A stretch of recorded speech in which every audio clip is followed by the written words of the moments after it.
they said this will be, if he survives, this will be a marathon and not a sprint. And those were great words to hear, and still resonate with me because it's indescribable how heartbreaking it was.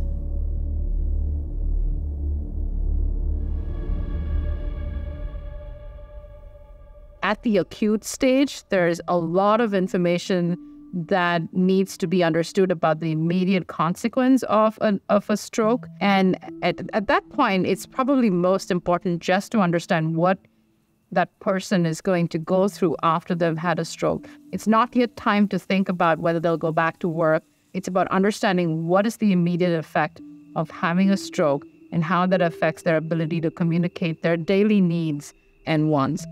The symptoms came on slowly, so they knew from having done a scan that she had had a stroke and that the damage to the brain was done, but it was going to take about 12 to 24 hours to see what impact that would have on her capabilities. And at this point, she wasn't aware, but the rest of us knew that she was going to deteriorate. Deb's response was something like, "That's really inconvenient because I have to start teaching on Tuesday."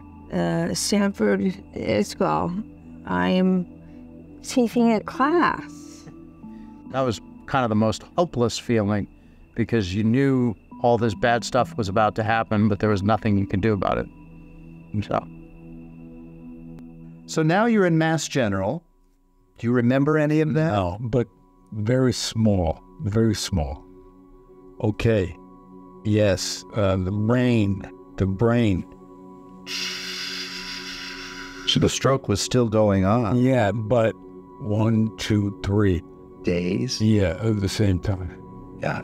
He could walk, couldn't talk. I mean, he could say certain words. I guess no. They would come. What I remember is the doctor holding up a pen and saying to Jim, "Do you know what this is?" And he said, "Yes, it's nothing." I can read something not good is happening. I think my family and my friends were very good at keeping that away from me. You know, obviously you can see them have moments of tears. You can see them moments of struggling with it. Home.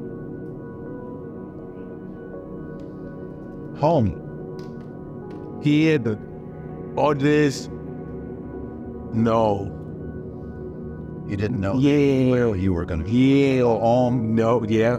People talked to you at the hospital to explain. Did you understand what they were saying? Well, I don't know. It was kind of Right. blur. Right. You were unresponsive. Right. You were kind of out of it. Right. Yeah. Right. I didn't remember how many kids I had, and He knew me, but Yeah. he didn't know. He thought he had 2 children, and he has 3.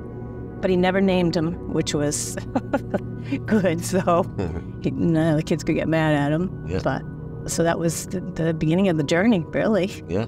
Yep.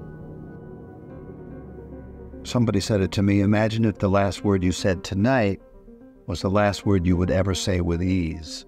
Speech is so ubiquitous, it's everywhere. We don't even think about it. That's why I think one of the reasons aphasia is so poorly known is that we take what I think the greatest gift of life is, human speech, for granted, that it's not even in our consciousness, except when it breaks or it doesn't develop or when it's taken away from us. The ability to speak was so slow. It doesn't have to do with your ability necessarily for your brain to not still be incredibly intelligent and to not know what it wants to do and what it wants to say. A lot of the time for me, it was the struggle is like, how do I say it? I used to be able to say this so clearly and so, aware of what I'm trying to say. He could write notes to the kids and me and the doctors, and he just couldn't verbalize anything. Because I'm self-employed, and it's like, yeah, like I was doing quotes and stuff, and I could. While you're in the hospital. Yeah, like I was in the hospital. And What's the first thing you do remember? I talk. Your speech started to come back? Yes. Remember what the first word was? Sapad and Kosowa. Your kids. I was sitting at the end of his bed explaining to him, these are our next steps. This is going to be a lot of work. This is going to take a lot of time. We'll do it together. We'll be okay. And he looked at me, and he had not spoken in 12 days. And he looked at me and he said, No easy game. No easy game. yeah. And those were the 3 words he said, and he didn't speak for a very long time after that. When did you start to talk again? No, slowly but surely. Slowly, but... Did you start singing? Oh, I